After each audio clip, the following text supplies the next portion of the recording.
여러분 모두 반갑습니다. 저는 오랜 세월 동안 살아가며 느낀 생각들을 사람들과 나누는 말을 이어온 사람입니다. 오늘은 겨울 시기에 몸을 어떻게 돌보고 예상치 못한 해로움에서 벗어날 수 있는 길을 말씀드리려고 합니다.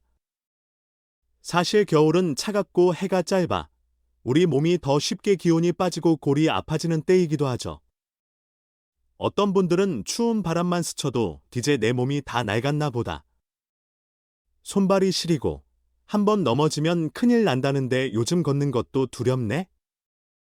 이번 겨울만 버틸 수 있으면 다행이지. 다음 겨울에는 더 힘들겠지 하고 말씀하실지도 몰라요. 게다가 나이 많으신 분들 가운데 사람이 오래 살아도 마냥 뛰어난 건 아니지만 그래도 나름 버텨왔다 하시면서 이제 된 것 같다 라고 하시거나 여태 살아온 게 만족스럽다 라고 털어놓으실 때 자녀 입장에서는 괜히 마음이 서늘해질 때가 있습니다. 저도 그렇습니다. 제 아버지가 나는 오래 살았으니 이제 괜찮다 라고 하시면 이상하게 저는 그 말을 듣기가 두렵고 왠지 내가 더 잘해드리지 못했다는 미안함에 슬금슬금 그 자리를 피하고 싶어집니다. 아버지께서는 나는 괜찮아 하는 뜻으로 다정히 말씀하시는 건데도 제 귀에는 더 많은 순간을 함께 누리기는 어려울지도 모른다 라는 뜻으로 들리기도 하거든요. 이런 이야기는 날이 추워질 때마다 늘 입에 오르내립니다. 어떤 날은 정말 춥기 때문인지 아니면 나이 드신 분들이 아픈 곳이 많아서 그런지 그저 대화 속에서 자연스럽게 이번 겨울 잘 버텨야지 하는 말이 빠지지 않곤 하죠. 실제로 겨울만 되면 이런 걱정을 토로하는 분들이 많다는 자료도 있다고 해요. 그래서 오늘은 겨울나기에 도움을 드릴 6가지 몸 돌봄 지혜를 말씀드리려고 합니다. 본격적으로 말씀 나누기 앞서 이 채널에서 이야기를 들어주시는 분들은 혹시 구독이나 좋아요를 누르지 않으셨다면 부탁드리고 싶습니다. 작은 관심이 때로는 누군가에게 큰 숨이 되어줄 수도 있으니까요. 우리 아버지는 늘 튼튼하시니까 걱정 없다. 우리 어머니는 매일 걸으시니까 뭐 괜찮을 거다 하고 대수롭지 않게 여기시는 분들이 많지만 사실 겨울 시기에는 몸이 예상보다 훨씬 더 버거워질 수 있습니다. 아침에 눈을 떴을 때 관절이 뻣뻣해지거나 바깥이 차가운 날에 가슴이 답답해지는 느낌을 경험하신 적 있으신가요? 설마 이게 그냥 겨울에 몸이 뻐근한 거겠지 하고 넘기기엔 이런 징후들이 무서운 쪽으로 이어질 가능성이 있습니다. 특히 이른 안팎에 계시는 분들은 더욱 조심해야 합니다. 몇 해 앞서 나온 자료를 보면 겨울에 중간 나이나 나이 많은 분들이 가슴 막힘, 심장마비 같은 을 겪거나 뇌에 피가 통하지 않는 문제가 생기는 비율이 여름보다 3배쯤 높다고 해요. 더 놀라운 건 이런 일들의 70%쯤은 미리 조금만 가려서 막으려고 했다면 피할 수 있었다고도 합니다. 제 이웃이셨던 김 할아버지 이야기를 예로 들어볼게요. 그분은 평생 잘 지내오셨고 몸도 꽤 거뜬하셨는데 지난해 겨울 아침 산책 나가셨다가 느닷없이 쓰러지셨어요. 다행히 바로 병원에 옮겨 목숨에는 지장이 없었지만 재활에 꽤 긴 시간이 걸렸고 주변 사람들이 모두 가슴을 쓸어내렸습니다. 그런 일이 만약 우리 부모님께 일어나거나 우리 스스로에게 닥친다면 어떨까요? 생각만 해도 무섭지요. 하지만 그저 두려워만 할 필요는 없습니다. 제가 지금부터 말씀드리는 6가지를 잘 챙기면 겨울을 좀 더 무탈하게 넘어갈 가능성이 훨씬 커진다고 믿습니다. 특히 첫 번째로 일러드릴 것이 많은 분이 놓치고 계신 아주 중요한 부분이라 이것만 지키셔도 절반은 성공이라고 할 수 있어요. 끝까지 귀 기울여 주시면 고맙겠습니다. 우선 겨울에 몸을 챙길 때 가장 먼저 봐야 할 건 아침에 눈 뜨자마자 몸을 어떻게 움직이느냐 하는 겁니다. 오늘은 왠지 온몸이 무겁네? 여보, 안색이 좀 안 좋은데 괜찮으세요? 하고 물어볼 때가 있잖아요. 그때 조금 근육이 뻣뻣한 것 같지만 그래도 아침 걸음을 다녀오겠다 하며 얼른 집 밖으로 나가시려는 분들이 있는데 사실 이게 아주 아슬아슬할 수 있습니다. 요즘 방송이나 여러 자료를 보면 아침 이른 시간에 바로 몸을 들춰서 밖으로 나가지 말라고들 하죠. 이유가 있습니다. 밤사이 우리 몸의 열기가 살짝 식은 상태에서 잠을 깹니다. 그리고 아침에 일어나 활동하기 시작하면서 피오름 수치, 혈압, 가 훅 올라가고 피가 걸쭉해지면서 막힘이 생기기 쉬워집니다. 게다가 밖이 차가우면 피오름길, 혈관, 이 오그라들고 그로 인해 피오름 수치가 더 올라갈 수 있죠. 그래서 의사 선생님들이 다침 잠자리에서 갑자기 벌떡 일어나지 말고 누운 채로 발가락과 손가락부터 가볍게 움직이며 몸을 덮이고 상체를 서서히 일으키라고 일러줍니다. 그리고 기상 뒤 곧바로 집 밖 찬바람 속으로 나가는 대신 적어도 30분 정도는 실내에 머무르면서 몸의 열기를 올린 뒤에 외출하라고도 하죠. 찬물도 되도록 피해야 합니다. 눈 뜨자마자 찬 물 한 잔이 최고야 하는 분들 계신데 겨울에는 특히나 절대 안 됩니다. 기온이 낮은 데다 차가운 물까지 마시면 몸 온도가 더 올라가기 어렵게 만들거든요. 실제로 제 어머니도 지난해 겨울 아침에 바로 추운 베란다로 나가셨다가 숨이 확 막히고 머리가 어지레 크게 놀란 적이 있으십니다. 그 뒤로는 이 방식을 지키시면서 별탈 없이 겨울을 잘 나고 계세요. 이제 겨울에 몸을 챙길 때 빠뜨리면 안 되는 또 하나는 몸 온도 잘 지키기입니다. 저희 어머니가 가끔 김치독 좀 보려고 잠깐 나가야지 하며 베란다로 느닷없이 나가시는데 그때마다 추운 곳에 갑자기 가지 마세요 하고 말리곤 합니다.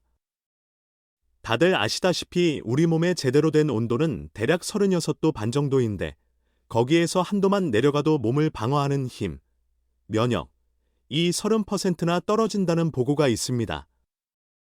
서울에 있는 큰 배움터, 대학교의 연구에서도 체온이 조금만 낮아져도 몸을 지키는 세포들의 기운이 크게 약해진다고 하더군요. 2도 정도 떨어지면 몸 막아내는 힘이 거의 반토막이 난다는 얘기도 있고요. 나이 들수록 근육이나 기초 힘이 줄면서 몸 온도를 지키는데 더 많은 노력이 필요합니다. 그래서 조금만 추워도 온몸이 더 쉽게 식고 그만큼 위험이 커집니다. 그렇다면 어떻게 해야 하느냐? 첫째, 바깥에 나가 운동하거나 볼일 볼 때 가장 따뜻한 시각인 오전 10시에서 오후 2시 사이를 쓰라고 해요. 그리고 실내와 실외의 온도 차이가 크게 나지 않도록 주의하는 게 중요합니다. 뜨뜻한 방 안에서 바로 찬 바람 부는 밖으로 훅 나가면 몸 안의 피오름길이 확 조여들 수 있으니 현관 같은 곳에서 몇 분이라도 천천히 몸을 적응시켜 주는 게 좋습니다. 또 하나는 배를 따뜻하게 해야 한다고 의사 선생님들이 자주 말합니다. 배가 차가워지면 속에서 피가 잘 돌지 않고 소화도 잘 안 되며 기력이 떨어지죠. 그러니 배 부위의 보온을 잘해주고 하루에 여러 번 따뜻한 물을 자주 마셔주는 게 좋습니다. 바로 찬물을 들이켜기보다는 미지근한 물이나 따뜻한 물로 되도록 8잔쯤 마시는 걸 권장하더군요. 그리고 가벼운 몸풀기도 빼먹지 마세요. 손발이 늘 시려워서 고민이라고 하시는 분들도 있으실 겁니다. 그런 분들은 자기 전 발을 덮이는 양말을 신거나 따뜻한 물로 발을 담그는 것이 좋습니다. 발바닥이 차갑게 식으면 잠도 잘 오지 않고 그게 쌓이다 보면 다음날 몸 전체의 기운이 확 떨어지는 일이 생기거든요. 이 얘기를 들으신 뒤에 나는 예전부터 찬물로 설거지나 빨래를 해왔는데 딱히 문제 없었다 하실 수도 있어요. 하지만 겨울에는 특히 조심해야 하는 까닭이 있습니다. 손을 찬물에 넣는 순간 몸의 피오름길이 급격히 좁아지고 포름 수치가 치솟아 심장이 갑자기 무리할 수 있다는 것이죠. 실제로 어느 주부님이 겨울 아침 일찍 차가운 물로 설거지를 하다가 심장마비 비슷한 일을 겪었다는 소식도 있었습니다. 또 아침에 빈속으로 커피나 녹차를 마시는 버릇도 몸에 해롭다 합니다. 이런 음료들이 몸속 피오름길을 조이는 일을 하는데 찬 기운까지 겹치면 더 위험해질 수 있죠. 차라리 대추나 생강 같은 것을 넣어 따뜻하게 끓인 물을 드시는 편이 낫다고 하네요. 지난 밤에 술을 드셨다면 그 다음 날 아침에 너무 이른 시각에 바깥을 뛰거나 빠르게 걷는 것도 좋지 않다고 합니다. 술이 몸속에서 피오름길을 넓혔다가 다시 좁히는 식으로 들쭉날쭉하게 만드는 데다 추위까지 더해지면 그 충격이 더 커지기 때문이죠. 그리고 아까 말했듯 따뜻한 방에서 갑자기 매우 추운 밖으로 훅 나가거나 반대로 너무 뜨거운 목욕물에 느닷없이 들어가는 것도 아슬아슬합니다. 높은 온도에서 피오름길이 확 열렸다가 갑자기 식거나 반대로 너무 확 열리는 변화를 겪으면 심장이 감당하지 못할 수 있어요. 이렇듯 겨울에 몸을 망가뜨릴 만한 아슬아슬한 버릇들은 그냥 하나하나 따져 막는 것도 중요하지만 전체적으로 나는 추운 때에는 이러이러한 행동을 피하고 몸을 따뜻하게 하고 무리하게 밖에 나가지 않는다 하는 흐름을 스스로 잡아두는 게 좋습니다. 예컨대 설거지를 할 때도 따뜻한 물을 미리 받아두고 장갑을 끼고 찬바람이 들어오지 않도록 문을 닫는 등 작은 신경쓰기가 쌓이면 위험을 크게 줄일 수 있어요. 그렇다고 또 겨우내 나 춥다고 가만히만 있어야지 하고 아예 누워 지내면 그것 또한 다른 문제를 부를 수 있습니다. 집 안에서만 온종일 아무것도 안 하고 지내면 근육이 눈에 띄게 빠지거든요. 서울에 있는 큰 병원 조사 결과에 따르면 겨울 3달 동안 움직임이 줄어든 분들은 한 해 평균 근력이 20%쯤 줄어들었고 나이 많으신 분들일수록 그 감소 폭이 커서 30% 이상 떨어지기도 했다고 해요. 이렇게 근력이 줄면 낙상할 위험이 2배로 커진다는 말이 있습니다. 그래서 꼭 겨울에도 실내에서 할 수 있는 여러 움직임을 챙겨야 합니다. 예를 들어 아파트 복도를 천천히 걸어본다거나 가벼운 맨손 풀기를 하루에 조금씩 나눠서 여러 번 해보는 식으로 몸을 굳지 않게 해야 해요. 빛이 들어오는 창가에서 스트레칭을 하며 햇볕을 쬐면 기분도 좋아지고 뼈에 이로운 비타민 D가 만들어져 몸을 더 튼튼하게 하는 데 도움이 됩니다. 집에서 걸음걸이하기 지루하실까봐 TV나 동영상으로 하는 간단한 요가나 체조를 따라 해보는 것도 좋습니다. 다만 관절이 불편하신 분들은 억지로 무리하게 몸을 크게 움직이는 대신 앉아서 천천히 따라하는 것부터 시작해야 합니다. 어떤 분들은 내가 뭐 이런 운동을 언제 해봤나? 그냥 귀찮다며 누워만 계시려 하지만 그러면 근력이 순식간에 떨어져서 나중에 일어설 때 더 힘들어집니다. 제가 아는 한 어머니는 텔레비전 드라마를 좋아하시는데 거기 나오는 광고 시간마다 2분 정도 제자리 걸음이나 몸 돌리기 동작을 하시면서 하루를 보내시더라고요. 드라마 한 편의 광고가 서너 번 나오니까 그 짧은 시간씩만 움직여도 합쳐서 10분, 20분씩 몸을 풀게 되는 셈이니 대단한 것 하지 않아도 일상 속에서 운동량을 조금씩 쌓을 수 있습니다. 또 하나, 겨울에는 자칫하면 감기뿐 아니라 몸 전반을 지키는 힘, 면역이 떨어질 수 있습니다. 어떤 분들은 겨울에 콧물이 안 끊기고 기침도 달고 사는데 나이 들수록 그 회복이 훨씬 오래 걸리죠. 그런데 몸을 지키는 힘은 어디에서 오느냐 하면 생각보다 입안과 배 속, 즉 먹거리나 속기관과 관련이 깊다고 해요. 그래서 발효된 먹거리, 이를테면 김치나 된장, 요구르트 등은 좋고 단백질을 충실히 챙기는 것도 필요합니다. 하루 한 끼 혹은 2끼만 드셔도 괜찮다는 분들이 많은데 실제로는 노년층일수록 단백질이 모자라기 쉬우니 물고기나 달걀, 콩과 공식 등을 여러 끼에 조금씩이라도 챙기면 몸을 지키는 힘이 훨씬 좋아진다고 합니다. 밤 11시부터 새벽 3시 무렵은 몸을 회복시키는 데 결정적으로 중요한 때라 이 시간 동안은 되도록 푹 자는 게 좋다고들 하죠. 낮잠은 30분 안쪽으로 가볍게 자고 밤잠을 제대로 자두는 것이 몸을 지키는 데 큰 도움이 됩니다. 또 너무 무리하지 않는 선에서 하루 30분쯤 숨이 약간 가쁠 정도로 움직이면 몸마기임, 면역, 이 약 25%는 올라간다는 얘기도 있으니 적당한 움직임을 매일 끼워 넣는 게 중요합니다. 이렇게 온갖 주의를 해도 어느 날 느닷없이 아플 수 있지 않을까 걱정이 되실 텐데 그래서 마지막으로 반드시 챙겨야 할 것이 위험신호 눈치채기 빕니다. 주변에서 다무탈이 없던 분이 갑자기 가슴을 움켜쥐고 쓰러졌다 하는 소식 가끔 들으시잖아요. 그런데 가만히 들여다보면 열의 8은 그전부터 잔 징후가 있었는데도 미뤄다가 말겠지 하고 넘긴 경우가 많다고 합니다. 특히 겨울 추위가 심해질 때 심장이나 뇌에 문제가 생기는 비율이 확 오른다고 하니 경고가 조금이라도 보이면 즉시 병원에 가거나 119에 연락해야 해요.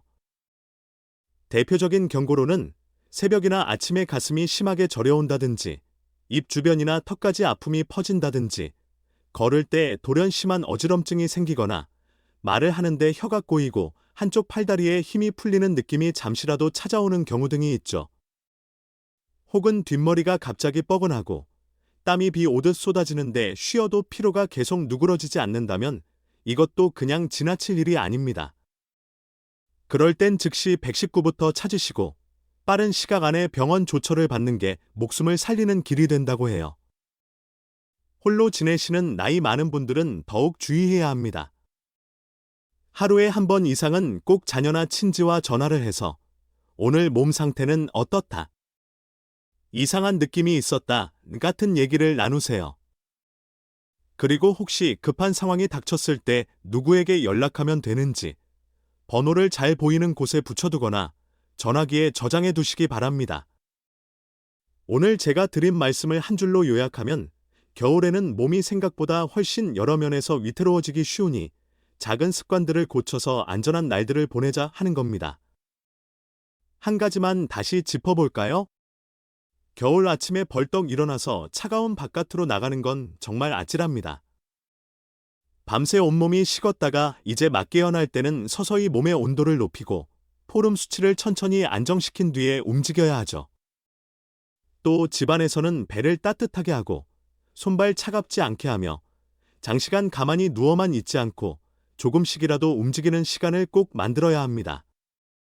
먹거리와 수면, 그리고 몸마기임, 면역을 지키는 습관도 중요합니다. 발효된 먹거리나 적당한 단백질을 거르지 않고 챙겨 드시고 밤에는 너무 늦게까지 깨어있지 말고 깊은 잠을 자도록 애써야 하죠. 스트레스를 심하게 받으면 몸지킴이, 면역, 가 푹 꺾이니 짧게라도 숨고르기나 명상 같은 걸 해보면 좋고요.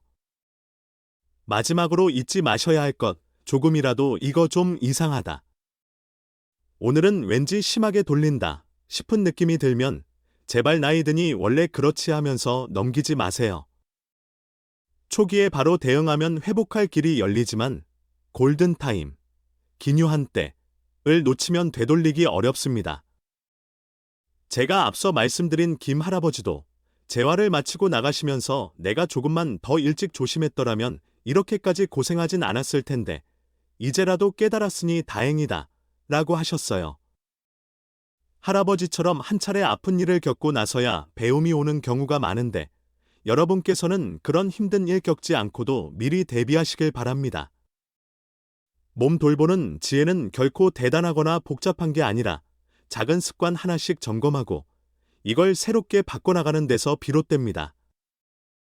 특히 홀로 계신 나이 많은 분들은 나 별 탈 없어 하면서도 막상 갑자기 안 좋아지면 주위에 손길을 뻗기가 어려우니 미리미리 자녀나 이웃과 연락을 자주 하시고 겨울은 여러모로 조심을 더하시는 게 좋습니다. 제 얘기가 도움이 되셨다면 함께 보고 계신 분들과도 나누어 주시고 제 채널에 구독과 좋아요를 주시는 것도 잊지 말아주세요. 작은 누름 하나가 누군가의 삶에 큰 변화를 가져올 수 있다고 늘 믿거든요. 혹시 궁금하신 점이나 여러분만의 겨울나기 팁이 있다면 글 남겨주시고요. 오늘 여기까지 길게 말씀드렸습니다. 끝까지 들어주셔서 고맙습니다. 이곳을 찾아주시는 모든 분들이 겨울 시기를 거뜬하게 보내시고 온몸이 더욱 든든해지길 바랄게요. 저 역시 더 알차고 도움되는 말씀을 찾아와서 또 나누겠습니다. 부디 모두 아프지 마시고 마음까지 따뜻한 나날들 보내시길 바랍니다. 다시 한번 말하지만 겨울은 우리가 무심코 넘기면 예상치 못한 골짜기에 빠지기 쉬운 때입니다. 그래서 저는 겨울은 작은 마음 씀씀이가 내 삶을 지키는 열쇠가 된다고 믿습니다. 여러분께서는 오늘부터라도, 아니 지금 이 순간부터라도 기상 직후에 먼저 몸을 가볍게 흔들어주고 창바깥으로 한 번에 뛰쳐나가지 않고 손발을 덮이고 물도 따뜻하게 자주 마시고 설거지할 때 뜨거운 물과 장갑으로 손을 감싸고 또 집 안에서라도 조금씩 걸으며 밤에는 충분한 잠을 자고 식사 때마다 발효 먹거리나 단백질을 적당히 챙기고 스트레스 받아 가슴이 답답해지면 숨을 길게 내쉬며 심호흡 한두 번 하시고 몸에 낯선 느낌이 찾아오면 스스로 넘기지 말고 바로 주변에 알리고 병원에 가보는 식으로 작은 실천을 이어나가시길 바랍니다. 지금 이 순간에도 어딘가에서 나이 드신 분이 괜찮겠지 하고 그냥 버티다가 쓰러져 응급처치를 받지 못해 힘든 시간을 보내고 있을 수도 있습니다. 그런 안타까운 일을 막으려면 우리 모두 조금만 더 신경 쓰고 조금만 더 살펴보고 조금만 더 서로에게 관심을 기울이면 됩니다. 이 겨울 하나하나 몸을 덮이고 마음까지 따뜻이 하셔서 부디 올겨울 잘 버티고 다음 겨울엔 한층 더 거뜬한 모습으로 서로 웃으며 만나길 진심으로 바랍니다. 길고 긴 말을 들어주셔서 고맙습니다. 저는 여러분의 겨울나기가 잘 되길 진심으로 기원하며 또 찾아뵐게요. 모두 즐겁고 복된 날들이 가득하시길 바랍니다.